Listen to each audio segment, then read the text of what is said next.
Bienvenidos a un nuevo análisis a fondo. Hoy tenemos sobre la mesa una recopilación de investigaciones verdaderamente fascinantes sobre psicología social. Hola, pues sí, la verdad es que son material interesantísimo. Y, bueno, estoy encantada de estar aquí para explorarlo. Nuestra misión en esta exploración es decodificar esas fuerzas invisibles, casi mágicas, que rigen el comportamiento humano en el momento exacto en el que nos juntamos con otras personas. Fuerzas que están ahí siempre, aunque no nos demos cuenta. Exacto. Vamos a intentar entender desde por qué, en ocasiones, equipos formados por mentes brillantes aceptan decisiones absolutamente desastrosas en la oficina. Hasta cómo surgen los conflictos a gran escala en nuestra sociedad. Y lo más importante, cómo la ciencia sugiere que podemos solucionarlos. Vale, vamos a desgranar esto, porque resulta que el propio concepto de grupo ya es algo que genera un debate intenso. Totalmente. Uno podría pensar que un grupo es, no sé, simplemente un montón de gente junta esperando en una parada de autobús.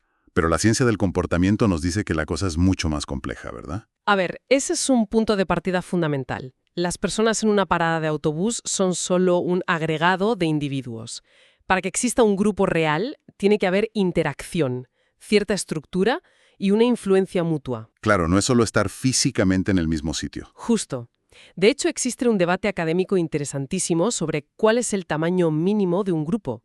Dos personas, una simple pareja o un dúo de socios ya forman un grupo. Buena pregunta. ¿Y qué dicen los textos sobre eso? Pues algunos investigadores argumentan que una díada es demasiado inestable e íntima para ser considerada un grupo con dinámicas completas.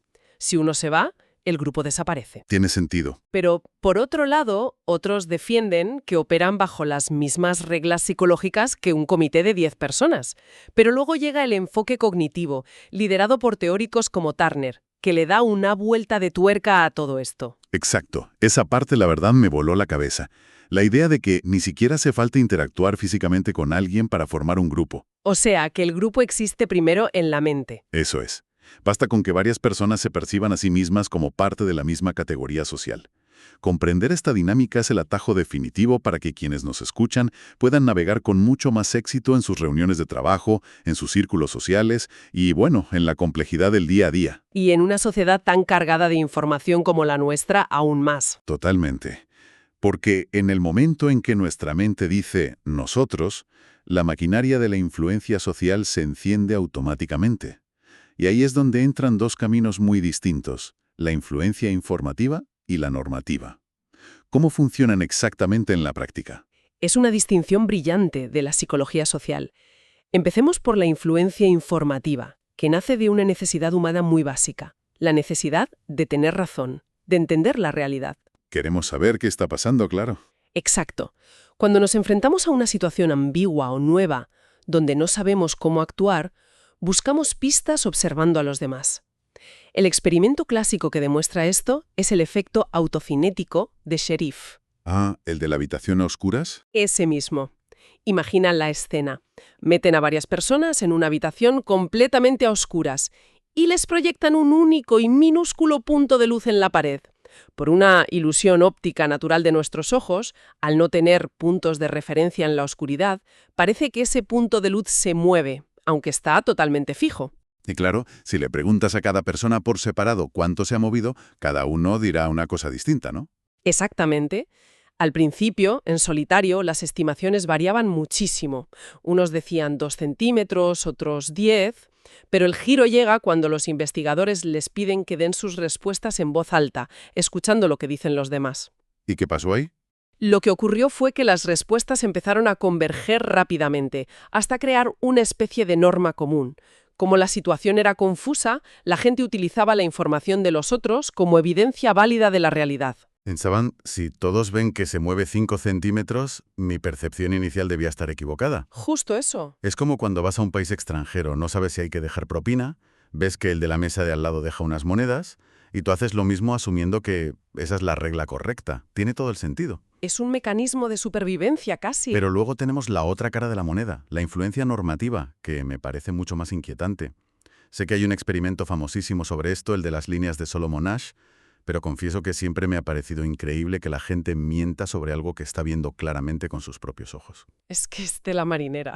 ¿Cómo era exactamente el montaje para lograr eso? El diseño de Ash es una obra maestra de la psicología, porque a diferencia del cuarto oscuro, aquí no hay ambigüedad alguna. Un participante voluntario entra en una sala con otras personas creyendo que todos son participantes como él. Pero en realidad no lo son. Para nada. El resto son actores compinchados con el investigador. Les muestran una cartulina con una línea recta y al lado otra cartulina con 3 líneas de diferentes tamaños. Les piden algo ridículamente fácil: identificar cuál de las 3 líneas tiene la misma longitud que la primera.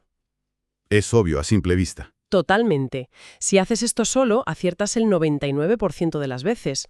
Hasta aquí parece un simple examen de la vista. Exacto.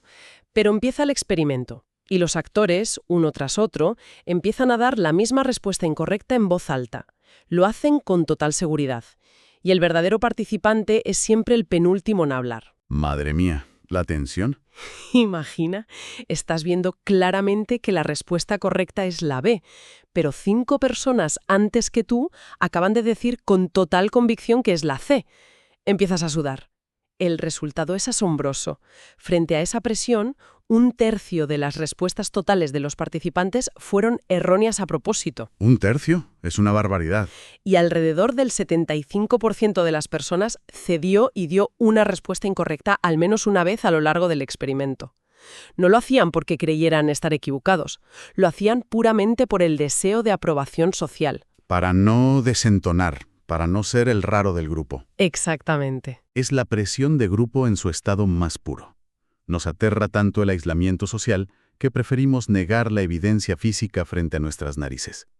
Y claro, las mayorías tienen un poder inmenso para generar esta conformidad pública. Actuamos como el grupo espera, aunque por dentro estemos pensando que es una locura. Así funcionamos. Pero claro, si las mayorías siempre aplastaran a las minorías de esta forma, la sociedad jamás avanzaría. Seguiríamos estancados en las normas de hace siglos. Aquí es donde se pone realmente interesante, porque las investigaciones nos revelan cómo una minoría puede darle la vuelta a esta dinámica. Históricamente, la psicología estaba tan obsesionada con cómo nos conformamos que ignoró cómo los pequeños grupos logran cambiar el mundo. Y aquí destaca la teoría de la influencia minoritaria de Moscovici. Él descubrió que, mientras la mayoría te obliga a conformarte en público por miedo al rechazo, una minoría no tiene ese poder de castigo. Lo que hace una minoría, si es consistente, estable y se muestra inflexible pero razonable en sus argumentos, es provocar una verdadera conversión privada. Es un mecanismo psicológico completamente diferente. Cuando la mayoría habla, simplemente obedecemos sin pensar demasiado para evitar problemas. En plan piloto automático. Eso es. Pero cuando una minoría insiste una y otra vez en un mensaje disonante, nos incomoda. Nos obliga a detenernos y procesar profundamente por qué están diciendo eso. Y el ejemplo histórico que suelen analizar las fuentes para explicar esto es interesantísimo. El movimiento feminista. En sus inicios, las demandas de igualdad radical eran una postura absolutamente minoritaria, rechazada y ridiculizada por el consenso mayoritario. Un rechazo frontal, ¿sí? Pero articularon sus demandas de manera tan constante a lo largo del tiempo, sin ceder en los principios fundamentales, que obligaron a la sociedad a procesar ese mensaje. Fue una conversión tan profunda en las mentes de las personas que hoy en día esos derechos estructurales se dan por sentados. De hecho, muchas veces se olvida el tremendo choque disidente que supuso en su origen. Lo fascinante aquí es cómo esta visión del cambio social nos obliga a desmitificar por completo la figura del rebelde o del disidente dentro de cualquier grupo, ya sea una sociedad entera o un pequeño equipo de oficina. Tradicionalmente, cuando alguien lleva la contraria al consenso, se le tacha de problemático, de desleal, de alguien a quien simplemente no le importa el equipo. Pero las investigaciones modernas, como los trabajos de Jetten y Hornsey, nos revelan que existen 5 razones fundamentales por las que la gente disiente, y la mayoría no tienen nada que ver con el odio al grupo. Exacto. Desgranemos esas razones porque son muy reveladoras. La primera es la que todos imaginamos, el desapego. Alguien a quien ya no le importa el grupo y por eso rompe las reglas. Esa es la más evidente. La segunda es el deseo de unicidad. Esa necesidad muy humana de no ser un simple clon y destacar un poco. La tercera son los beneficios tangibles. A veces romper la norma del grupo te da dinero o poder, como en los casos de corrupción corporativa. Tristemente común. La cuarta es la rebelión moral, que es cuando los valores éticos personales de alguien chocan de frente con lo que está haciendo el grupo y simplemente no pueden callarse. Pero esa quinta razón me parece crucial para cualquiera que lidere equipos hoy en día. ¿Te refieres a la lealtad? Exactamente. La disidencia por lealtad. Se estudia mucho bajo el modelo de Packer sobre los denunciantes de irregularidades o los famosos whistleblowers. Resulta que estas personas que critican abiertamente al grupo, que denuncian una mala práctica y se exponen a ser despedidos o repudiados, lo hacen precisamente porque están altísimamente identificados con el grupo. Es una paradoja brillante. Les importa tanto la empresa, o el proyecto o la comunidad, que prefieren sufrir un castigo personal inmenso con tal de corregir el rumbo y salvar al grupo de un desastre a largo plazo. Critican al grupo porque lo aman. Es que es fundamental entender esto. Así que la próxima vez que alguien en la oficina cuestione el rumbo del proyecto, antes de pensar que es un aguafiestas, pensemos que quizá es la persona más comprometida con el éxito del equipo. Y es una reflexión vital, porque silenciar a esos disidentes leales suele ser el primer paso hacia el desastre. La ciencia nos advierte constantemente sobre los obstáculos en la toma de decisiones grupales. Existe este mito romántico de que si juntas a 5 mentes brillantes en una sala, la decisión que tomen será matemáticamente superior a la de una sola persona. Y nada más lejos de la realidad. Los grupos caen en trampas psicológicas severas. Totalmente. Y para ilustrar esto, hay un experimento maravilloso de las fuentes, el de los perfiles ocultos de Stasser y Titus. Esto es un jarro de agua fría para cualquiera que organice reuniones. Imagina que el objetivo es elegir al mejor candidato para un puesto de trabajo. Hay un candidato que objetivamente tiene el mejor currículum. Si a todos los miembros del comité se les da el expediente completo de todos los candidatos, el 83% de las veces el grupo elige al correcto. Un éxito casi total. Pero luego introdujeron la trampa, que imita cómo funciona la vida real. Eso es. En la segunda fase, repartieron la información. Cada miembro del comité recibía la información general que todos compartían, pero también recibía un dato clave y exclusivo sobre el mejor candidato que los demás no tenían. Es como si estuviéramos decidiendo a qué restaurante ir a cenar. Todos sabemos que el sitio A tiene buenas pizzas, pero solo tú sabes que hoy está cerrado por reformas. Buen ejemplo. Lo lógico en una reunión de trabajo sería poner toda la información sobre la mesa, unir las piezas del puzzle y tomar la decisión correcta, ¿verdad? La lógica diría eso, pero la psicología dice lo contrario. En ese escenario de información repartida, solo el 18% de los grupos acertó con el mejor candidato. Un 18%. Es una caída brutal. Y ocurre porque los grupos, por pura comodidad psicológica y búsqueda de validación social, prefieren pasar todo el tiempo de la reunión hablando únicamente de la información que ya tienen en común. Se sienten bien asintiendo sobre lo que todos saben. Y la información única, esa pieza vital que cada uno tiene en exclusiva y que podría salvar el proyecto, simplemente se queda guardada en un cajón. A esto hay que sumarle el pensamiento de grupo de Yanis, ese fenómeno donde la necesidad de mantener la armonía es tan fuerte que anula el sentido crítico. El clásico ejemplo histórico que recogen los textos es el de la invasión de Bahía de Cochinos en los años 60. Sí, tienes al gabinete de Kennedy literalmente las mentes más brillantes de su generación tomando una decisión militar catastrófica. ¿Por qué? Porque el grupo estaba tan cohesionado, el líder era tan carismático y el estrés externo era tan alto que nadie quiso ser el que dijera, oigan, creo que este plan no tiene sentido. La búsqueda ciega de consenso los llevó al abismo. Es un peligro real. Y si analizamos cómo interactúan los grupos en la era digital, vemos otro fenómeno relacionado, la polarización grupal. Existe la creencia de que debatir un tema en grupo modera las posturas, pero los estudios demuestran que cuando personas con ideas afines discuten entre sí, la decisión final suele ser mucho más extrema que la postura inicial de cualquiera de sus miembros. Las redes sociales son el laboratorio perfecto de esto en la actualidad, como cámaras de eco que amplifican las posturas. Pero toda esta dinámica intragrupal, todo lo que pasa dentro del grupo, adquiere una dimensión mucho más oscura cuando analizamos qué ocurre cuando un grupo se encuentra con otro grupo.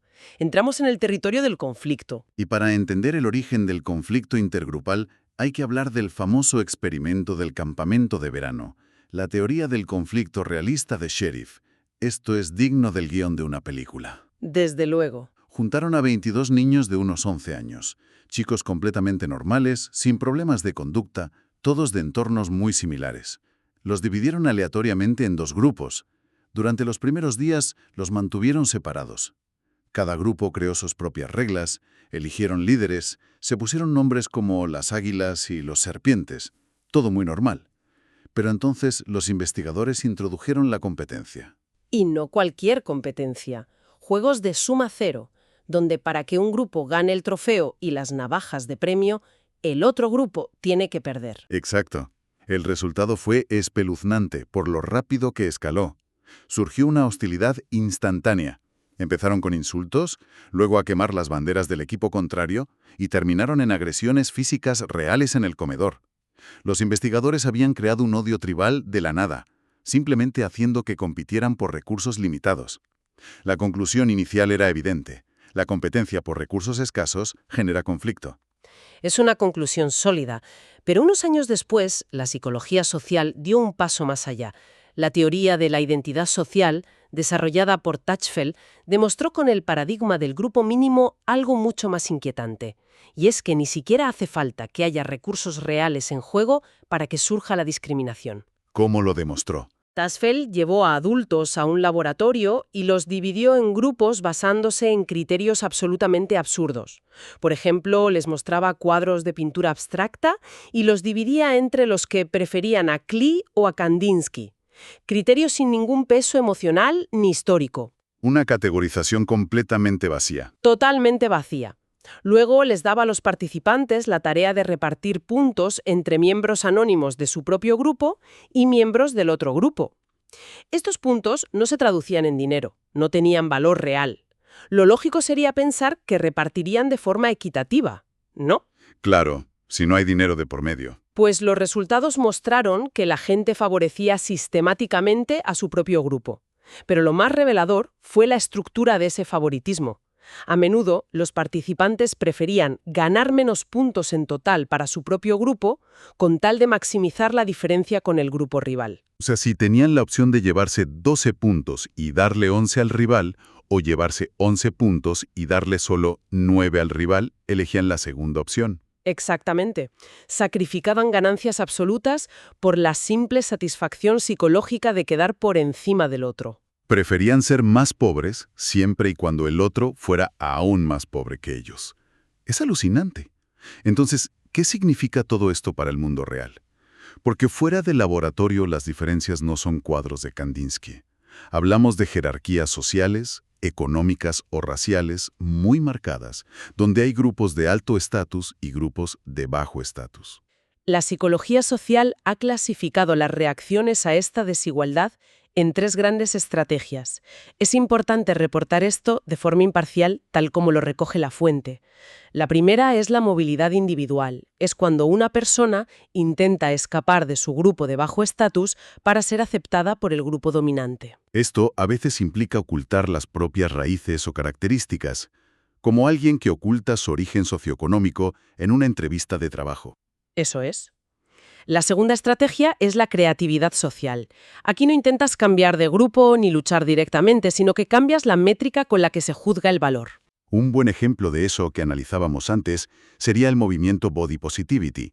No intentan entrar en el canon tradicional de belleza, que sería la movilidad individual, sino que intentan alterar la dimensión de comparación cambiando la valoración social de la norma. Exactamente. Y la tercera estrategia es la competición social. Esta ocurre cuando las barreras entre grupos se perciben como completamente impermeables y el sistema de desigualdad se considera ilegítimo e inestable.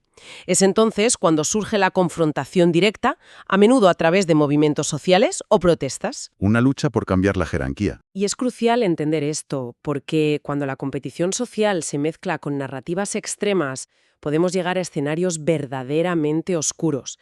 Si conectamos esto con el panorama general de la historia humana, es inevitable hablar del modelo de odio colectivo desarrollado por Reicher. Es crucial mirar estos eventos históricos tan oscuros, no desde la política, sino con la lupa clínica de la psicología, simplemente para entender qué mecanismos se activan en la mente de una sociedad. Reicher explica cómo ciertos líderes o movimientos logran instrumentalizar la categorización social para justificar atrocidades mediante 5 fases muy concretas. Son fases que cuando las analizas se repiten a lo largo de la historia con una precisión aterradora. Así es. La primera fase es la identificación, donde se construye una categoría de endogrupo, de nosotros sumamente cohesiva y fuerte. La segunda es la exclusión. Aquí se define claramente quién no pertenece a ese grupo. Las investigaciones comparan a menudo la Alemania nazi con la situación en Bulgaria durante la misma época. Dos enfoques completamente opuestos. Sí, mientras el régimen alemán creó una definición de nación excluyente, en Bulgaria la definición de identidad nacional se articuló de una forma que incluía a las minorías judías, lo que generó un apoyo social que frenó las deportaciones. La definición de quiénes somos salva o condena vidas. Es escalofriante verlo así.